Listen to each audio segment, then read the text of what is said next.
spring to the electric pole to celebrate the connection to the grid. And Margaret had a little blender on the top of that hill. There was one pole. And so she made margaritas for everybody. We have electricity. We have margaritas. And there was these wonderful cords that I think you brought from India wrapped around between the rock and the tree. And it was like this merging of the rock and the wood. Nice. The time that Margaret and I came up together to the land and spent the weekend and then headed back, and Margaret said, oh, I have to stop and see my neighbor about the water. So we stopped, and she walked up, went over the fence and started walking up and tripped on a tree, and she came up, and suddenly her finger, her right finger here, was standing vertical, totally out of joint. She'd hit it, and Margaret realized that this is trauma, and she grabbed it and pulled it back, put it back into the joint, and if she had not done that, she would have never been able to play the harpsichord again, or the piano. Called and said, oh, we have a fire at the land, can you come up with me and help me? Because the fire department had come up and cleared and had done what they could do to deal with the fire, but we came up later after night.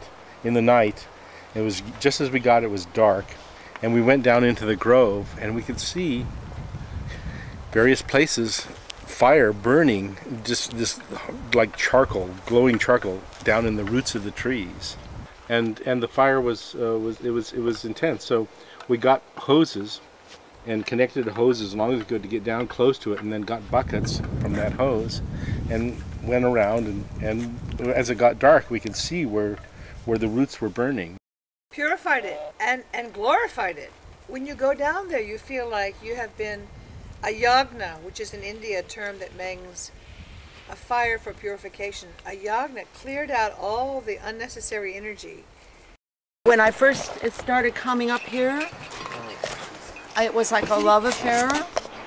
And when I would get to the bottom of the road to start driving up, my heart would start beating faster, and I would be breathing faster, and I was going to meet my lover. You know, it felt just like that, and then it was just ecstasy.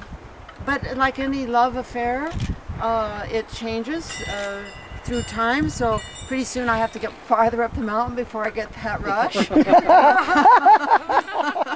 Although the flame or dying embers have been... Yes, oh yes. And then I might think it was disappearing, or I might be away for a few months. And then when I come back, there's nothing.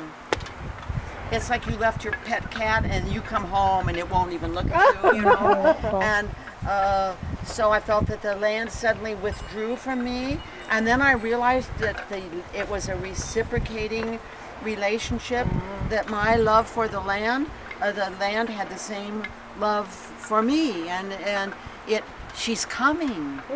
She's on her way up the road, and so I could tell that it wasn't just me loving the land. The land was returning, loving that I was coming. I was going to love it and take care of it and everything. And when I'm away for a long time, like go to India or something, it's always hard when I come back, because the connection isn't so vital, and the land looks very sad and neglected, you know.